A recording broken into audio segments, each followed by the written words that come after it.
tous. Aujourd'hui, je vais vous apprendre le nombre de 7 jours en français. Alors, commençons.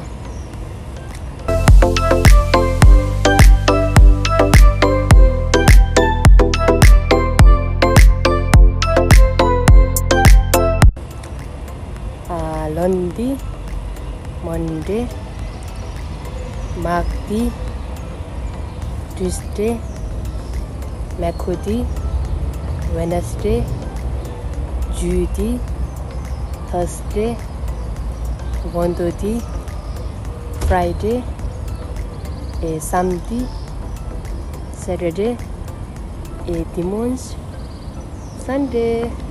Et au revoir.